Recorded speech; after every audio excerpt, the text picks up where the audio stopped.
power, integrity, knowledge, heroism, privilege. Here at the WWE, we present to you the grandest prize of all showbiz, the WWE Championship, the greatest prize in all of sports entertainment. We here at the World Wrestling Entertainment honor those who are capable of holding this prestigious prize. Anybody capable of being the next big thing.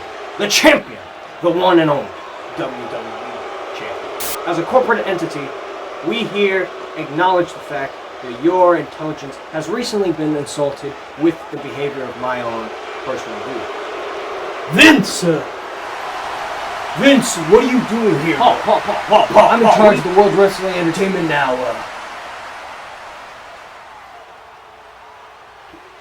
Please, just give me. You got fired. Just give me this. No. No second chances. People on the internet, they don't do that. They don't give second chances. Son-in-law, please. Pa. Keep this professional. Listen, I'll give you this one opportunity. All right, one opportunity. Absolutely. Only one. I'll only let you do this once, sir. Well, you better hurry up. You're on the clock. Won't take that long. The World Heavyweight Champion. He's got to come in, and he's got to do what he's got to do. You understand? I won't take that long, I swear. Hurry up. As I was saying, the WWE Championship is in the heart of everyone. Everyone who is honorable enough to earn it, to win it, to hold it above their waist, head, to hold it above their head and around their waist. So without wasting anybody's further time, we'd like to look back in time. Look back in the history of the World Wrestling Federation. Entertainment. So, slip of the tongue. By presenting you your current World Heavyweight Champion, A-Rex. Mavioso. Mavioso. Get it right. How you doing? World Heavyweight Champion, A-Rex Mavioso here, coming back to you live to present to you the WWE Championship. But not just for anything. As a matter of fact, we're only here to present it for the past. Why are we focusing so much on the past when we're supposed to be focused on the future and our present text? I have no fucking clue, but here we are doing it. We're here to book, right? We're gonna book history. Rewrite it, as you will. The WWE Championship. Can we rewrite history for the WWE title? Well, I'm gonna sit here and do it for you. 2011. You think I could do it? I know I could do it. But what about you? You think I can? You know, as my mafia, I'd expect you to do better. As a matter of fact, let's face the facts. I'm here to give you a reality check again. Maybe I'll do it sometime late November, perhaps. I don't know. You know, I've been considering. When we're looking at the past, right? We're looking at history. I know I've said a lot of things in my past, in my history. In fact, I consider myself a spiritual influencer. Not exactly influencer as in like, oh look up to me, I'm awesome, I got the World Heavyweight Championship type of shit. Nah. I mean influencer in the type of shit that like, if you listen to me, you may just get through life. Yeah, I'm that type of motherfucker. Now here's the thing, right? Here's the thing. I'm thinking about my past recently, and I'm thinking, maybe I should react to what I've been doing in the past, you know, wink wink. Perhaps I may find a difference in opinion, wink wink, or perhaps I may have a better way of explaining myself from my prior talking videos, wink wink. Who knows, maybe I might react to all those original videos, wink wink. And maybe I'll see how much I've evolved over time. Wink, wink, wink, wink, wink. Well, who the knows? Who the fuck knows? The only person that knows is fucking Eric. No, not the sofa guy. The guy, yeah. The motherfucker pulling all the strings. He's orchestrating all this shit. That motherfucker. Well, you thought me and him? You really thought me and him would have... Nah, you fucking playing. You fucking playing. Here's the thing, though. He doesn't like to show his face. In fact, he hasn't shown his face yet. He hasn't done anything yet. I don't know why the hell he's cowering behind, but if you ever see him, you'll most likely see him in the future sometime. I don't know when. What? Wait, you saw him? When? What video? The beginning of a contemporary end? You telling me that motherfucker poses me? He poses me, the bastard. He really did that shit, huh? Well, I thank you very much for informing. I'll be sure to enlighten him my thoughts behind hiding behind my image again. The thing is, I expect better from him, right? I expect him to do business better, get off his lazy ass, and actually come up onto camera and actually genuinely talk to you. You know, he talks behind me a lot. He talks behind a fucking computer screen a lot. But he doesn't actually talk to you in person, in general. His face in the camera. I'm sure you'll see him in the future, but what did he say in that video exactly? Don't even tell me. I know exactly what he said. He probably talking about some shit like, oh, thank you so much. Thank you so much for helping me out through life and giving me all this gratitude. I know that motherfucker. I know that's the type of shit he says. That's the type of shit he talks about. Yeah. He sounds like me, so you kind of get him confused sometimes. Who the fuck knows? But the thing is, maybe if we help him out, he might actually come out more. He might actually do more in-person shit. He might take this WWE Championship that so happens to have his name on it and hold it above his head or on his waist and claim his prize for all of you. And I think the one way for him to do that is for about 20 more of you to subscribe to this channel. And I know it's like, oh, self-advertisement, self-promotion, yeah, cut that shit. No. Listen, that motherfucker, he don't care about no fucking views, likes, none of that. He don't care about that shit. You know what he cares about? He cares about talking about it. But the problem is y'all don't talk back. So what does he do? He wants a community tab. And the only way for him to get a community tab is for like 20 of you to subscribe. I ain't gonna force it upon you, but if you consider it, maybe you'll finally be able to hear his voice. Or just see him type or some shit. I don't fucking know. Anyway, let's get to the real showbiz. The WWE title?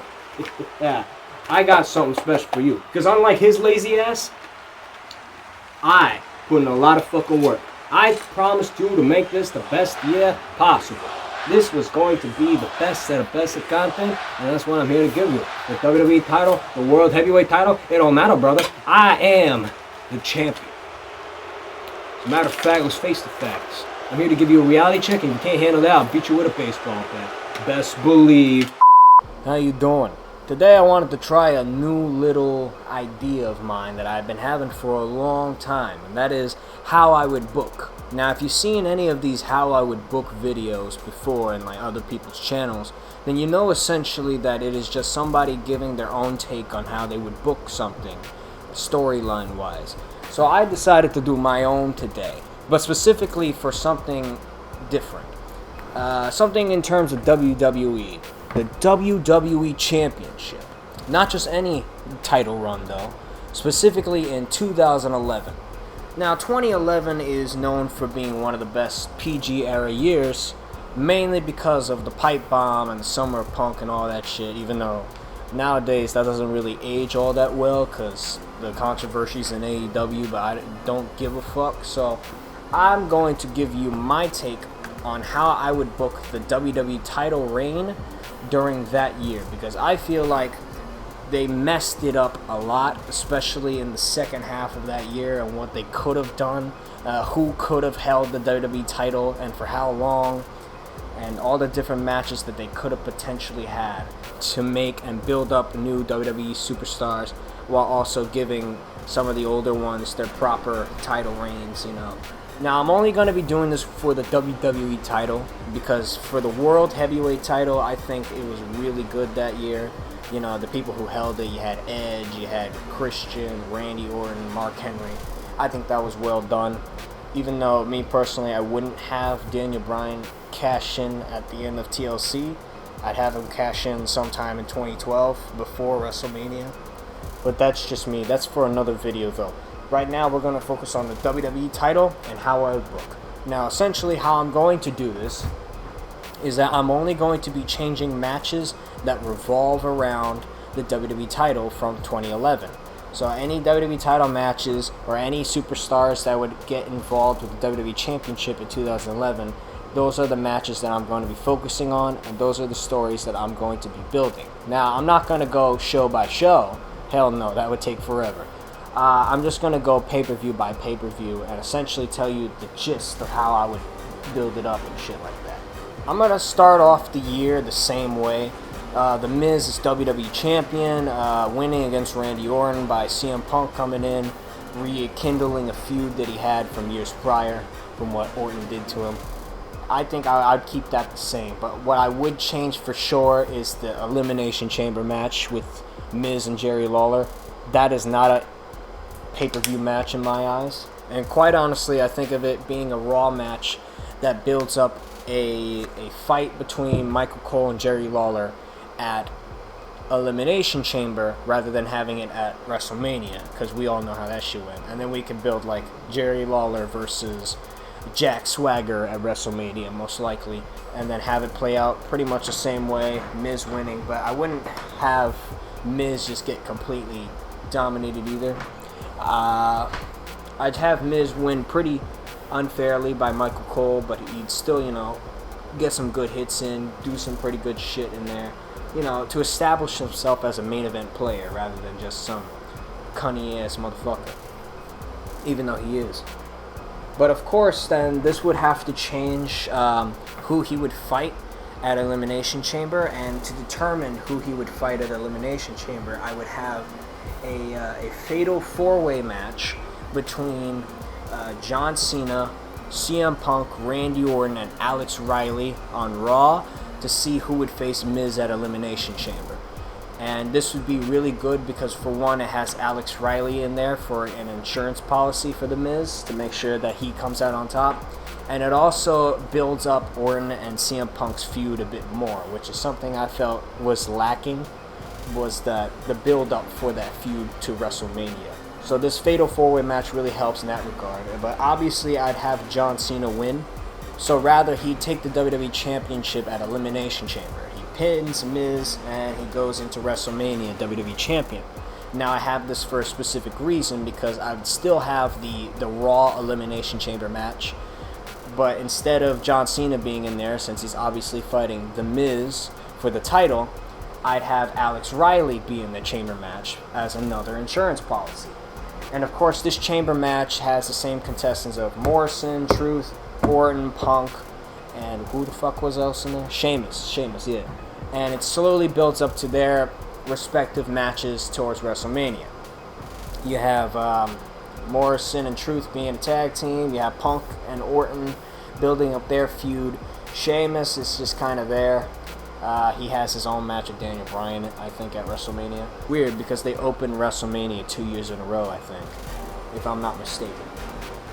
But for the winner of that Elimination Chamber match, surprisingly, I'd actually have John Morrison winning. And now this is because that he's becoming a bigger player, a bigger star in the company.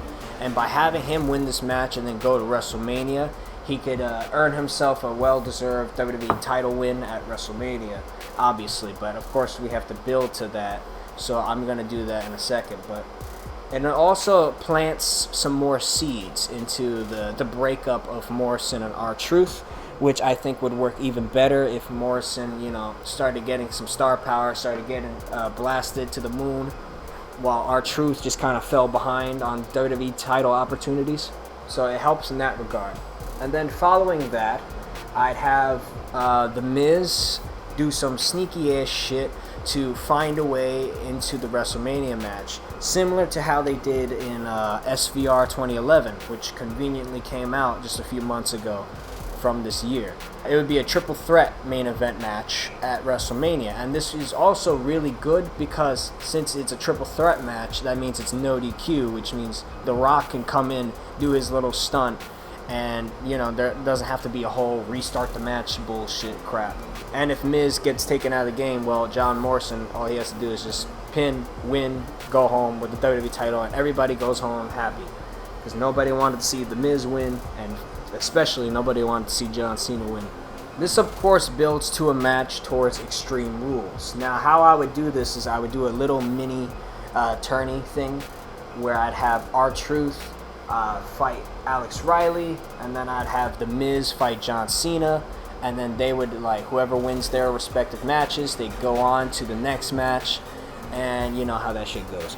So the first match, R-Truth manages to pick up a victory over Alex Riley, which advances him. And then for the second match, I'd have The Miz cheat his way into beating John Cena so that he can get ahead of the game. Thanks to Alex Riley. Alex Riley helps him cheat.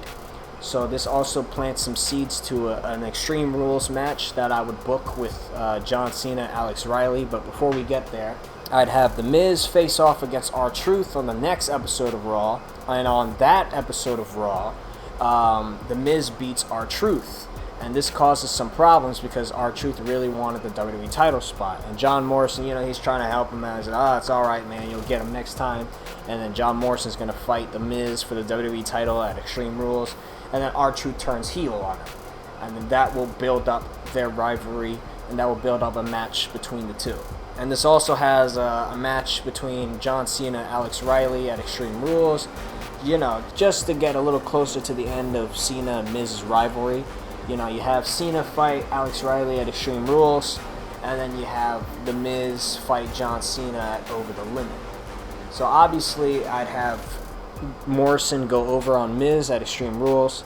And then his next opponent will obviously be R-Truth. So R-Truth versus Morrison for the WWE title at Over the Limit. And then once we're at Over the Limit, I'd actually have R-Truth win the WWE title. I'd have him beat John Morrison, mainly because I think, if I'm not mistaken, John Morrison got injured or suspended, one of the two. You know, because I know he eventually did get fired for something, I don't remember what.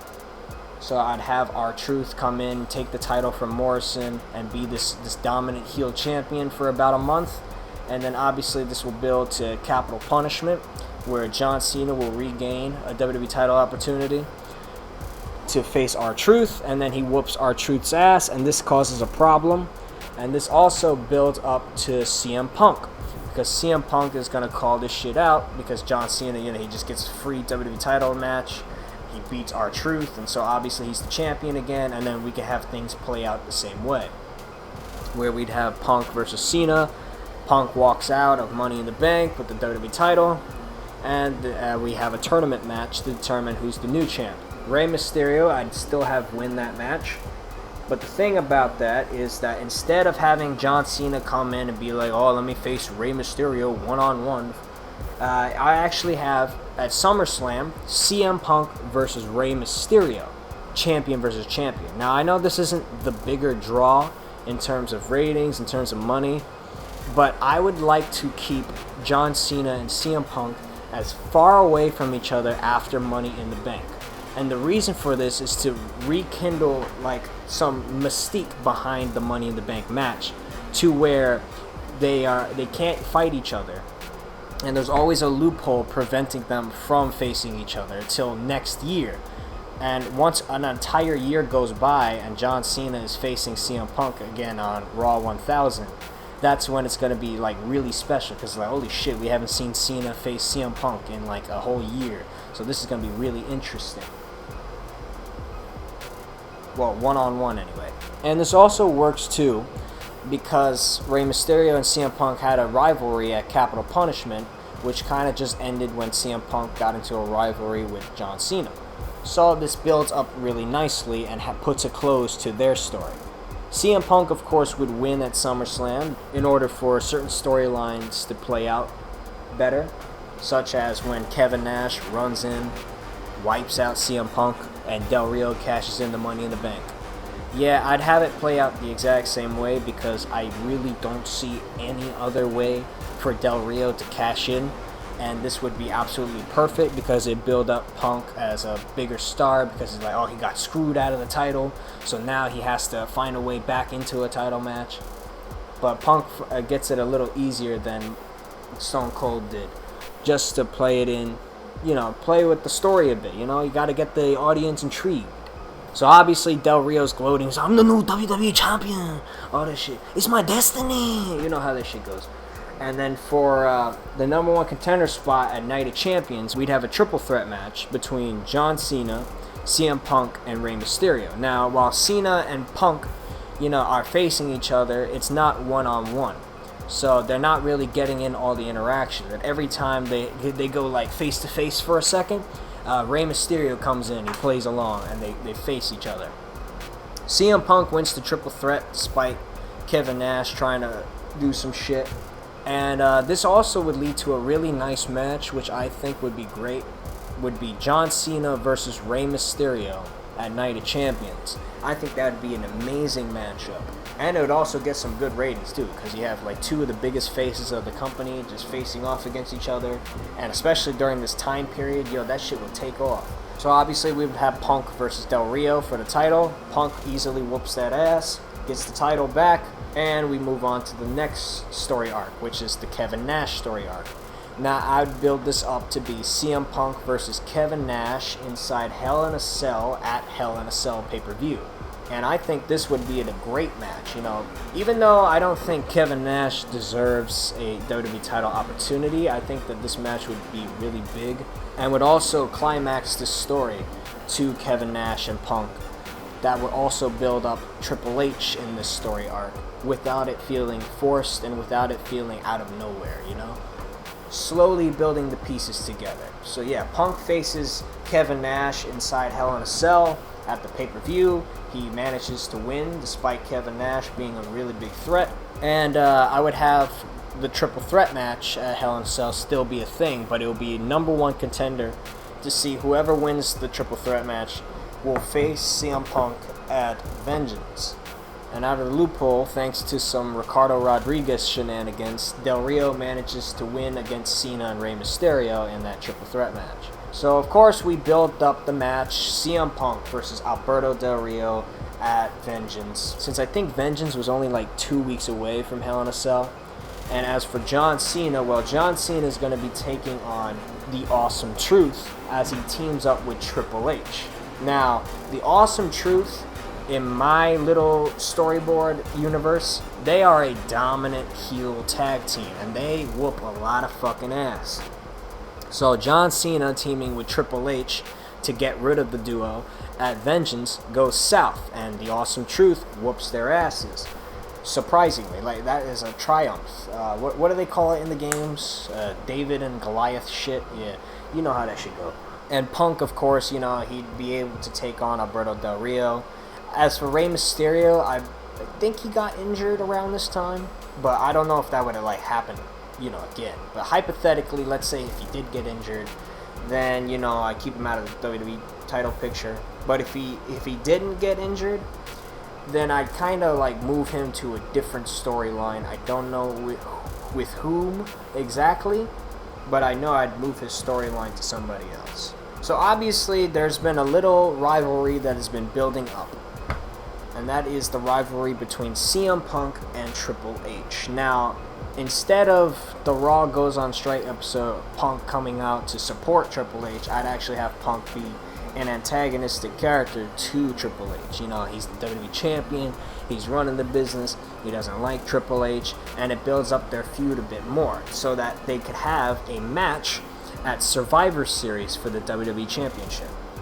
CM Punk versus Triple H, WWE title at Survivor Series, and that means John Cena has to get a new tag team partner to face the Awesome Truth. He ends up teaming up with The Rock, but of course, instead of it how it went down, I would have the Awesome Truth go over on John Cena and The Rock, which would make The Rock's little rock bottom on John Cena more justifiable, while also establishing the Awesome Truth as a very good heel tag team. And then, of course, that leads to TLC. So obviously the original plans for TLC, how it actually went was CM Punk versus Miz and Del Rio. But of course, I changed that. Hypothetically, if Rey Mysterio did not get injured, I'd have Rey Mysterio face Del Rio at TLC. And John Cena, I'd have the same little loophole as to why he didn't wrestle that day happen, where he gives his title shot to Zack Ryder for the US title, as that builds into their story arc later on, especially with Kane, which I would do slightly differently in Zack's favor, you know. And for TLC, CM Punk would go against The Miz and R-Truth in a triple threat match. Now, hypothetically, of course, this is just based around if R-Truth doesn't do anything stupid. But yeah, other than that, with them being a dominant heel tag team and then facing Punk for the WWE title at TLC, I think that builds for some good story drama, especially since Punk had been feuding with The Awesome Truth for some time now. And that built to a great climax at TLC, where Punk is victorious over The Awesome Truth. Now, if R-Truth did, in fact, get taken out, I would probably have Punk just face The Miz in a TLC match, and then build to their actual triple threat match at Royal Rumble. But essentially, yeah, that's how I would book the WWE title in 2011, while also building up the superstars in the process, such as Alex Riley, John Morrison, giving them title opportunities, R-Truth, The Awesome Truth being a good heel tag team. You know, overall, I think this would be the way I would have definitely preferred it. I would have definitely booked this year for the WWE title, and it would also establish CM Punk as a main event player so that he doesn't bitch about it later on. But yeah, there's going to be a follow-up video to this one, essentially where I'm going to book how I would book the road to WrestleMania 28. It's essentially of how I would book WrestleMania's 28's matches. Some of those matches are going to remain the same, but if we're going off of this little story arc of how I would book for the WWE title, then how I would book WrestleMania 28's matches would go differently.